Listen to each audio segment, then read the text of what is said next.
Hi everyone, you're with Tesla Tom and thanks for joining us on Ludicrous Feed. Today we're going to run through the performance of my Tesla PowerWall2 over the month of September. Before we do so, I'd like to quickly thank all our loyal supporters. Thanks guys for making this channel special. If you'd like to stay up to date with the latest videos, all you have to do is click on that red subscribe button. So at the end of each month I run through the data provided by the Tesla app, telling me how self-powered my household was over the month. For those of you finding me for the first time, just a few things you should know about me. I live in Sydney, Australia.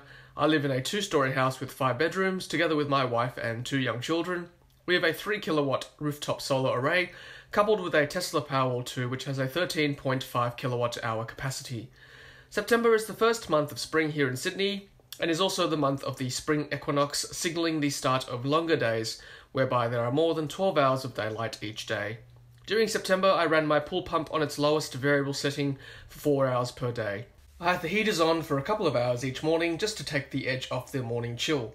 There was a fair amount of rain this month, which meant that on the occasional night I had to charge my PowerWall2 from the grid during off-peak hours given the relatively small size of my solar array. And here are the performance results for my solar and PowerWall2 at the end of September.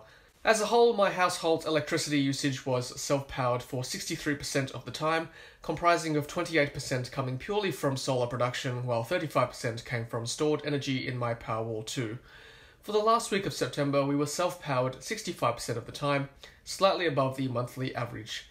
This tells me that the weather is finally warming up and there is more sunlight during the day shining on my panels. To date, in 2018, we are now self-powered 58% of the time, with solar production contributing 18% and the PowerWall2 providing 40% of the energy requirements. I find this kind of data in isolation difficult to interpret, hence why I always like to compare it to previous months to spot any trends. Some of you may have seen my performance summaries from the previous 2 months, so let's spend a bit of time here to compare it with the winter months of July and August. You'll see a fairly significant jump from 46% in July and 48% in August to being 65% in September. There was a larger contribution from pure solar production itself. This correlates well with the second row outlining total and average daily solar energy generated by my solar panels. There has been on average an approximately 10% increase in solar production month on month between July to September. This month saw an average daily solar production of 12.2 kilowatt hours, which I'm happy with considering I only have a 3 kilowatt solar array. Those of you with a keen eye may have noticed that even though I had more solar production in September, there was actually less average sunshine hours per day in this month when compared with July and August.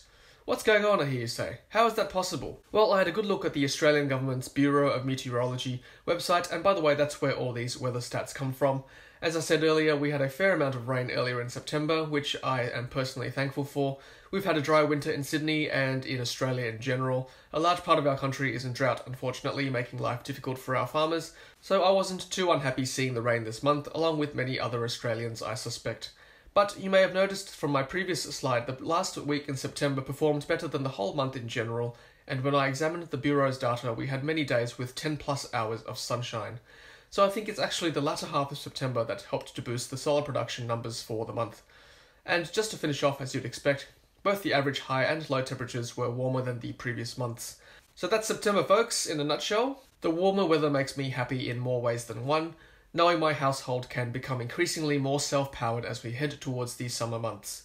Today was a fairly clear sunny day, so let me quickly show you today's data. The panels produced 18.5 kilowatt hours of energy in total today, which was more than enough to fill my Powerwall to 100%, and then briefly exporting some back to the grid after about 2 PM this afternoon. You can see the Powerwall2 discharging into the evening. That green spike you can see is my oven working hard to make sure that our Sunday roast was all courtesy of the sun.